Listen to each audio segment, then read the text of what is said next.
మీ అడుగు జాడలో తప్పనిసరిగా ఉంటా. ఏ నిర్ణయానికి కూడా నేను కట్టుబడే ఉంటాను.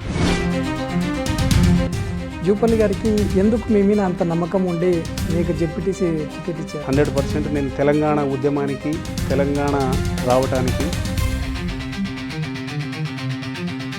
నిరంతరం నాయక్ అనే వ్యక్తి జెడ్పీటీసీ కాకముందు జూపల్లి కృష్ణారావు గారికి బినామీ అని చెప్పేసి వార్తలైతే విన్నాను. రాజకీయంగా నన్ను ఎదుర్కోలేని అటువంటి అసమర్థులు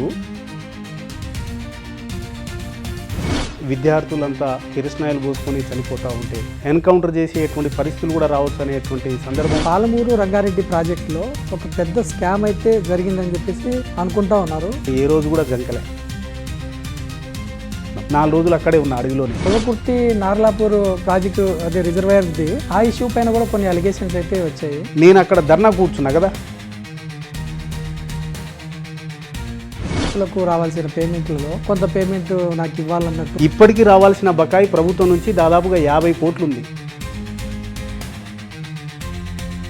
మీరు ఎందుకన్నా గత 25 సంవత్సరాలుగా ఒకే పర్సన్ని ఎన్నుకొని ఆ పర్సన్నే నమ్ముకొని వెళ్తా ఉన్నారు? ఎందుకు దీనికి అంత కారణం ఏంటి? కర్త అనే వాడికి ఏదైనా ఆపత్తి జరిగితే తన కుటుంబానికే జరిగింది, తనకే జరిగింది అనేటువంటి భావన, ఆ ఫీలింగ్ ఆయనలో స్పష్టంగా నాకు కనపడింది. మీరు జైలు జీవితంలో ఉండి వచ్చినారని చెప్పేసి విన్నాను. జైలుకు పోవడానికి కారణం ఏంటి? రాత్రిపూట లాఠీ దెబ్బలతో ఇష్టానుసారంగా కొడుతుంది.